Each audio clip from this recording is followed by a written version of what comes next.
Call the regular city council meeting Wednesday, April 3rd, 2013 to order. Clerk, call the roll, please. Alderman Putoff. Here. Mankiewicz. Here. Ferrari. Here. Waldorf. Here. Lukosius. Here. Perez. Here. Radke. Here. Mazak. Here. Mayor Harrell. Here. Pledge of allegiance.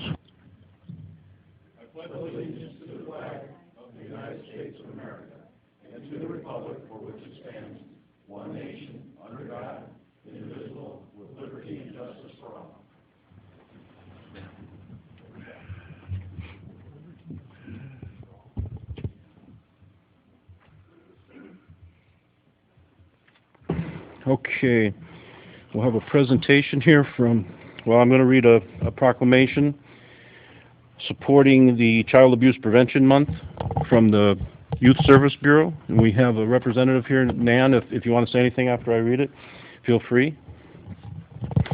Okay, whereas preventing child abuse and neglect is a community problem that depends on involvement among people throughout the community. Whereas child maltreatment occurs when people find themselves in stressful situations without community resources and don't know how to cope. Whereas the majority of child abuse cases stem from the situations and conditions that are preventable in an engaged and supportive community. Whereas child abuse and neglect can be reduced by making sure each family has the support they need to raise their children in a healthy environment. Whereas child abuse and neglect not only directly harms children, but also increases the likelihood of criminal behavior, substance abuse, health problems such as heart disease, obesity, and risky behavior such as smoking. Whereas effective child abuse prevention programs succeed because of partnerships created among social service agencies, schools, faith communities, civic organizations, law enforcement agencies, and the business community. Now therefore I, Scott Harrell, as Mayor of the City of Peru, do hereby proclaim the month of April 2013 to be Child Abuse Prevention Month in Peru, Illinois, and encourage all citizens to support the Youth Service Bureau of Illinois Valley and learn about its many programs and resources in our community. In witness whereof, I have hereunto set my hand and caused the seal of the City of Peru to be affixed this third day of April 2013. Do I have a motion to receive the proclamation, place it on file? So moved. Second, Your Honor. Have a motion by Alderman Mankiewicz, second by Alderman Putoff, to receive the proclamation, place on file, and declare April as Child Abuse Prevention Month.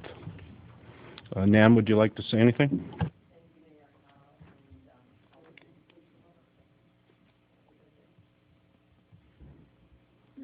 We're going to get you on film.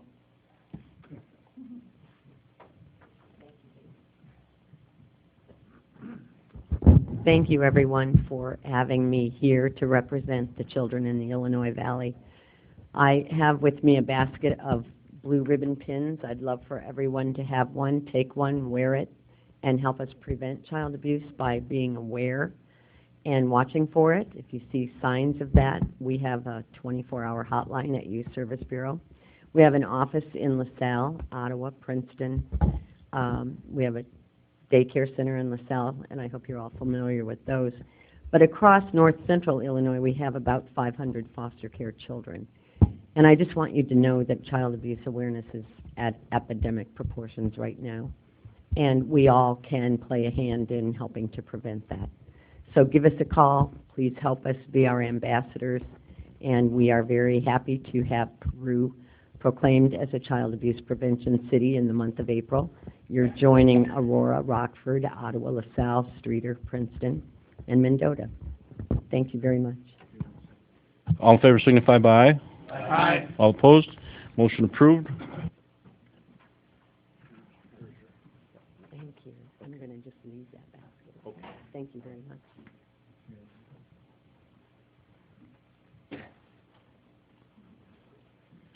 Okay, public comment. Have any public comment? Any cards? We have one for later. Okay, that'll be at the end. Committee reports. Council and Finance, Alderman Putoff, Alderman Radke. Just a few items, Your Honor. First of all, by Monday, all of the City Council members will have in their hands a Treasurer's Report, also to review. That should be available by Monday.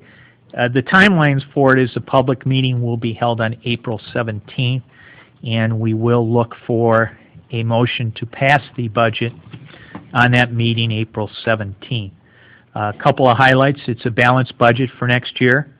Included in the budget is about $1.5 million for road improvements. Again, review that and bring back any thoughts that you have. I know the committees have been working hard on the process for the course of the last month, and if there's any other further thoughts you have with it, again, bring that to the budget director. A couple other discussions we had. Finance, we did discuss the yard waste, and we're looking for the Public Works Committee to give us some arrangements and some negotiating with a private hauler for the yard waste. That may save the city some considerable dollars and certainly worth the efforts to take a look at. In addition, we'd also have the Public Works Committee review the idea of privatizing our landscaping resources throughout the city. And again, their task will be trying to fill out what we need and where we go from there. So those are a couple of the items to look at, or some additional things to do for a Public Works Committee. Any comments or thoughts from Finance? Alderman Radke, anything? Okay, thank you, that's all.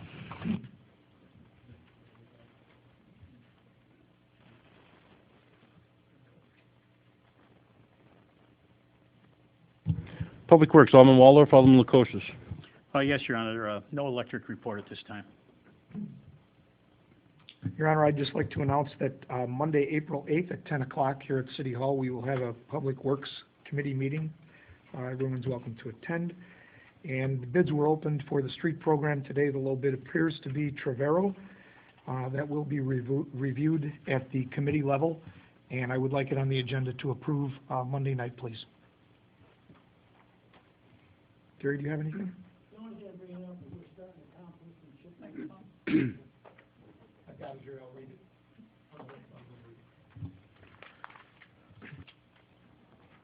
it. Bear with me. The City of Peru chipping service will begin on Monday, April 8th.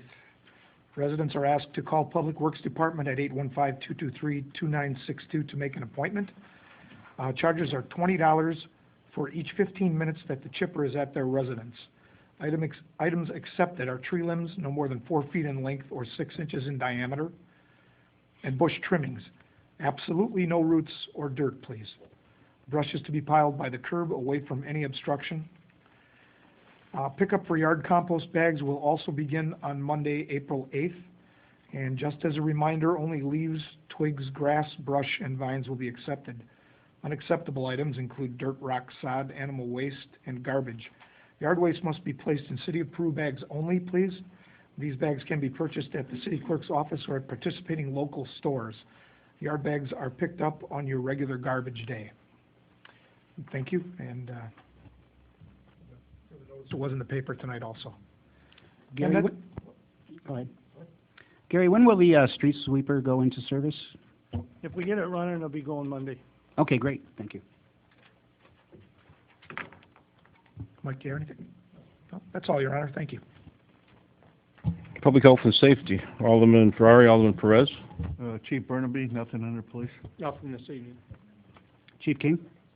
Nothing this evening. Okay, I do have a few things. We're going to be placing some no parking signs at the corners of 6th and Grant. That's the corner where the church and the medical center is. There's been complaints and some issues with being able to see around the corners there with cars backing up to the corner and parking. So that is kind of a tight area, so I understand that we have ordered signs and we'll be placing them out there. Also, in this month's edition of the IML review, there was some awareness liability that I was wondering if that I think our corporate counsel should look into to see if it's something that we need to have some extra coverage on when we go ahead and give the approval for bounce houses to be placed on public property. It seems like there are some major concerns there, a lot of issues with kids getting hurt, and according to the IML, that's something that each municipality should consider either not allowing or having some extra coverage there from the rental company or whoever's going to be placing them on our property. So if that's something that we could look into to see if we're okay there. Yes, I saw that article.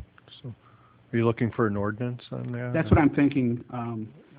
Whether it's an ordinance or when they come to reserve a space at the park and they want to place bouncies there, I'm wondering if maybe they should sign some sort of a waiver releasing the city from any kind of a liability. Yeah, that won't work unless it was court-ordered execution of a release.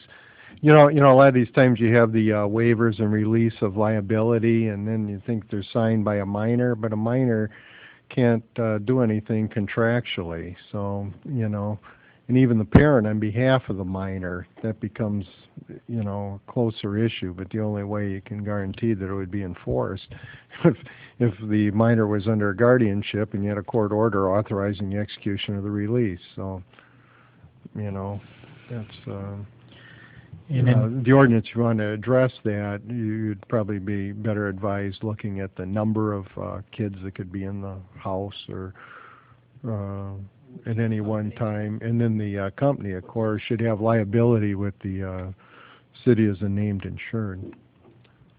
And you'd look at eliminating the 4th of July celebration or the Friends for Pool that we've had in the public parks before with bouncies too. I believe what we could do there, as long as we have an adult that's supervising and not allowing just anyone to stand there and allow so many kids in, as long as it's well supervised, then I believe that we're okay, according to this. But I know that a lot of times they'll just let anybody stand there, 14-year-old, you know, teenager, let as many kids in there as they can, and that's where the problem is.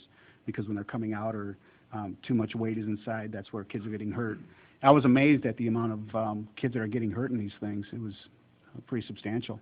And which, I mean, kids are going to get hurt when they're playing, but to protect the city and our liability is where my concern is. So. Yeah, the city's generally protected by a governmental tort immunity, you know, so it has to go to the willful and wanton standard, and that's pretty difficult to do, actually. But, you know, nonetheless, points well taken. Yeah. As long as we're okay, that's the main thing. So that's all I have. Nothing further from the committee?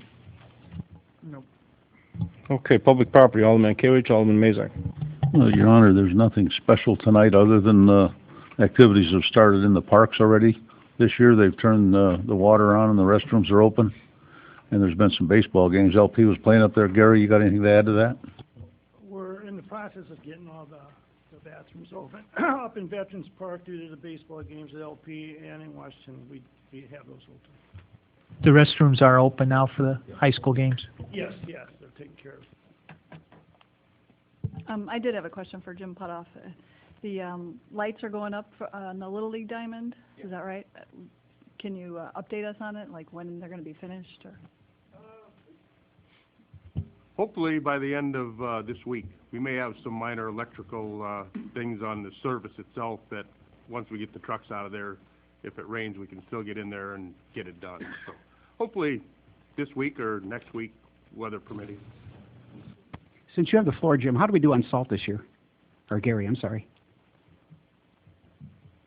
I'm probably going to ship back close to 1,000 tons, which will come out to right around $50,000 worth that we haven't used. And our barn is completely filled up. We're all set on that goes, so probably about $50,000 in savings this year. Great.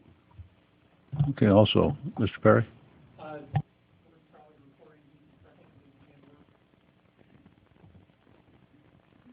Sorry. It might be worth noting deconstruction to begin work on the general aviation apron expansion project this week, about a month ahead of the original anticipated schedule, so they've got a good start. And if the weather holds, that'll certainly assist us with the concerts for a cause. So that's great. Stay on top of it. Keep us posted. Nothing else from public property? Reports, city attorney, ordinances, resolutions? Yes, Your Honor, there was a hearing before the Zoning Board of Appeals, the petition of Ronald and Carol Harris, that's for property at 1414 West Street. That was a fire-damaged property, and all they're doing is reconstructing the residence on the interior with the same footprint. I mean, there are no expansions or anything on that. The fire-damaged garage was removed, but being replaced with a single-family garage in the same footprint. Everyone was present at that hearing except Member Harrington, and it was favorably recommended unanimously. Do I have a motion to receive the minutes and place on file? So moved, Your Honor. Second, Your Honor. Motion by Alderman Radke, second by Alderman Waldorf to receive the minutes of the zoning board and place on file. Is there any discussion? All in favor signify by aye. Aye. All opposed? Motion carried. So appropriate ordinance, be ordained, the premise of 1414 West Street is granted the following variances. Minimum lot area is reduced from 7,000 square feet to 3,600 square feet. Maximum floor area ratio is increased from 0.30 to 0.56. The front yard setback is reduced from 25 feet to 5 feet. The rear yard setback is reduced from 35 feet to 10 feet, and the side yard setback is reduced from 6 feet to 4.5 feet. Okay, do we have a motion to approve the ordinance as written and read? So moved, Your Honor. Second. Have a motion by Alderman Waldorf, second by Alderman Mazak to approve the ordinance as written and read. Is there any discussion? A roll call vote, clerk call roll. Alderman Putoff. Aye. Nankiewicz. Aye. Ferrari. Aye. Waldorf. Aye. Lukosius. Aye. Perez. Aye. Radke. Aye. Mazak. Aye. Motion approved. The only other thing I'd report, and I handed those out, the Illinois Department of Revenue in kind of record speed, I think granted our property tax exemptions for the Buffalo Street property, which is, you know, was acquired from the tax scavenger, and the residents on there raised, and also on the Kings Inn property.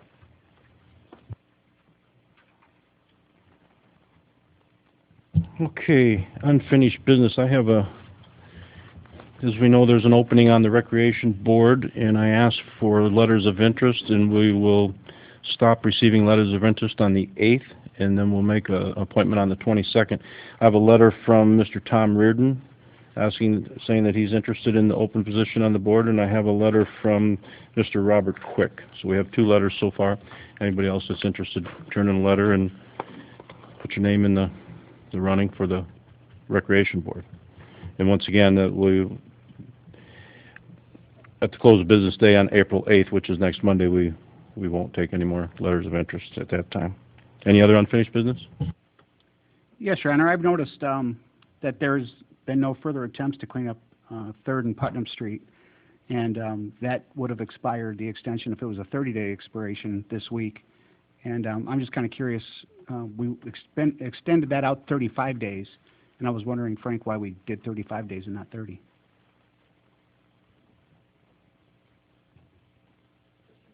It's just a number that I picked, 35 days.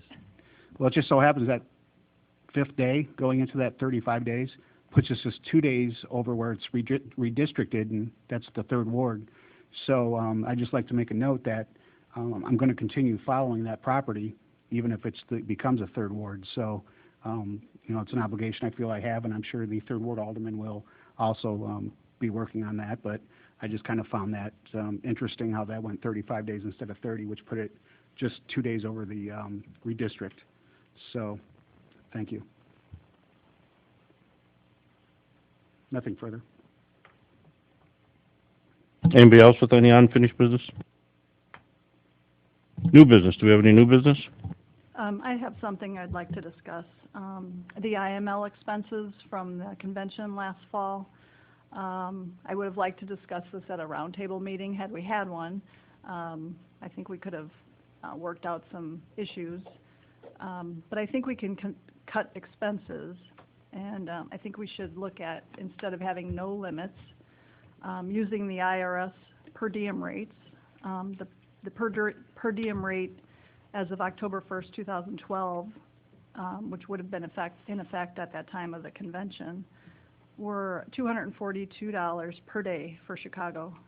That includes $177 for lodging and $65 for meals per day. In comparing what was actually spent to what would have been spent using per diem, we could have saved the taxpayers over $2,700. I'd also like to suggest that one alderman per ward attend, and then the following year, the other alderman attend. And I'd like to see a line item in the budget strictly for those expenses, because when I went to look back at the disbursements, some of them were listed under the mayor's expenses, and some were listed under administrative expenses, so it was kind of hard to get a total. And I think we need to be transparent. We need to have a line item just for the IML expenses. Okay, anybody else? What did you say, Alderman Mazak? 177 lodging, and the rest of it was? Okay. Where does that go, to finance, Your Honor, to discuss that, or? We could discuss it in finance. I didn't know if that's where that's discussed, or if that goes to Hyler, or if that's something that we Well, decide as a council. Alderman Mazak suggested in the budget, and the budget goes through finance, so the budget. Anything else in new business? Yes, I'd like to, as far as the sign ordinance goes, the one we just put in place, it seems like it's all over the place and not enforced. And I would like the council to consider going back to the old ordinance. I mean, it seems like the only issues that came in and complaints were from other politicians campaigning. And there's many signs. I mean, there's violations all over the city of Peru. And it seems like that's with the new ordinance, and it seems like it caused more grief on our on City Hall than anywhere else. I mean, it's an ordinance that it seems kind of ridiculous, to be honest with you. And I think we should abolish that ordinance and go back to the one that was previous before this one that we approved last year. So I'd like your thoughts on that. We could take a look at it, but you're looking at, what, 2 weeks a year, or 2 weeks every 2 years, you know, that this is happening. We put it in place because we had a problem with some of the signs. During the political season, these last few weeks, they're popping up everywhere overnight, and there's no way you're going to keep. They were the same way before, but we have to monitor year-long. That's what everybody agreed to. So if we want to review it, we could, but I don't see why. Could we discuss that? I mean, what are the other aldermen's thoughts on the sign ordinance? My personal thoughts is eliminate signs, but obviously you can't do that because there is a freedom of free speech. So naturally, that's governed by a higher body than the city of Peru. Right. I think the attempt was made to try to clean up the city, and again, it's only during election time that you see a number of these items come up. Most of the year, the sign ordinance does come in handy, and it does eliminate some of the, I guess, obnoxious signs that tend to pop up in people's yards throughout the course of the year. But I don't know what the solution is.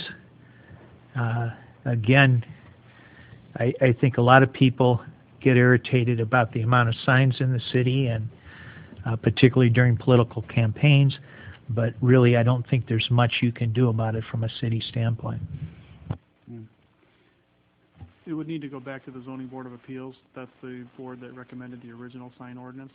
They spent several meetings on that. I mean, we really need to have another 6 months talking about signs.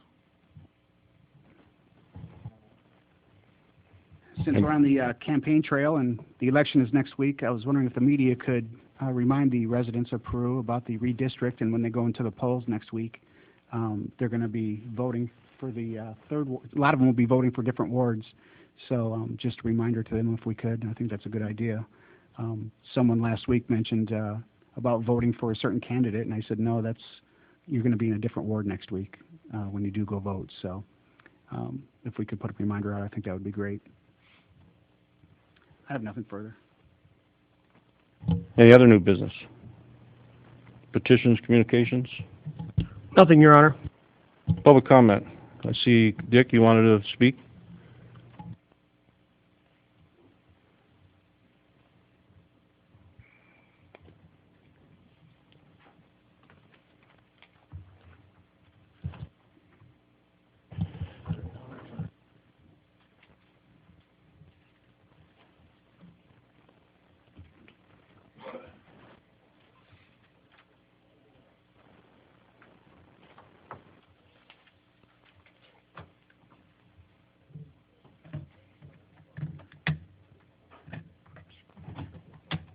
your brother get married yet?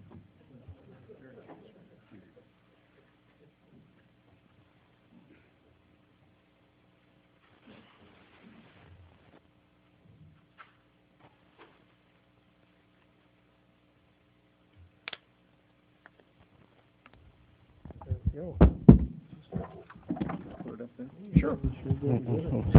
Okay, now, Mr. Lozinski, keep in mind, it's 3 to 5 minutes. We did over double that last time, and if it's repetitive in Good nature. evening, ladies and gentlemen, and Mr. Mayor. First of all, my name is Dick Legensky, by way of introduction. I live at 926 27th Street in Peru. I am a citizen of Peru, and I have lived here in Peru for 59 years, and I vote in every election. I was wondering, before you added something here, Mr. Mayor, how much time you were going to allot me tonight.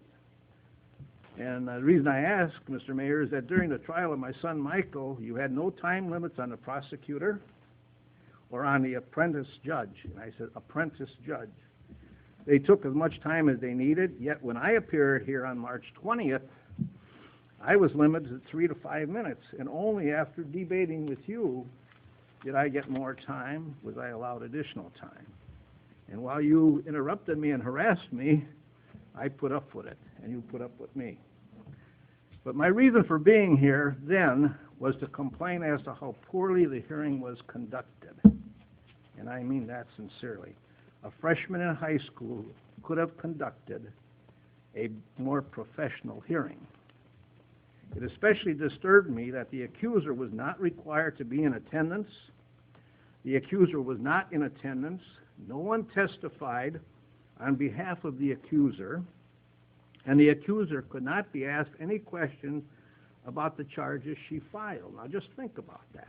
Anybody can drum up any charges they want against you, and they don't have to be here.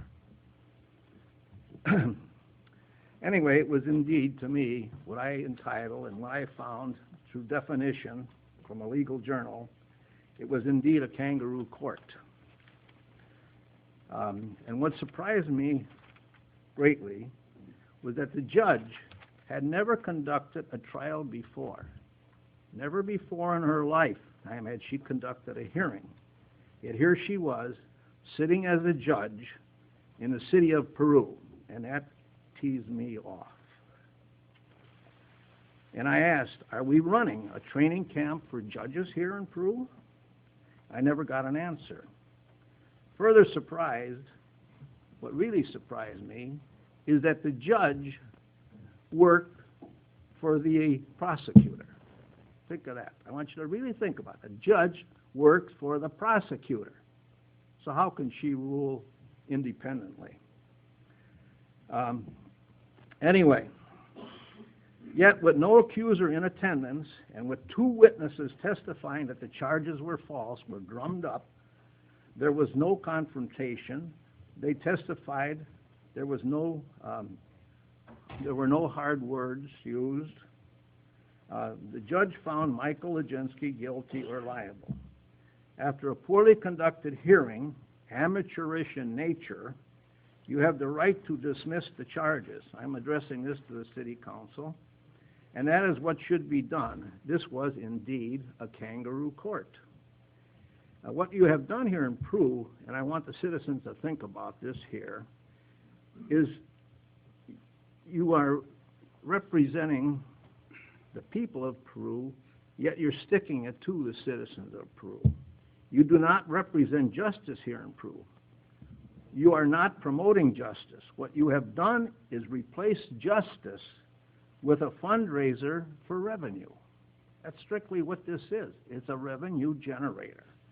And I ask the citizens of Peru to wake up, and Mr. Mayor, I thank you for the time. Thank you, gentlemen, for your attention, ladies. Okay, is there any other public comment? Any other public comment? Okay, hearing no more public comment, do we have a motion for adjournment? So moved, Your Honor. Second it, Your Honor. There's been a motion by Alderman LaCosta, second by Alderman Ferrari for adjournment. Is there any discussion? All in favor signify by aye. All opposed? Motion carried. Meeting adjourned.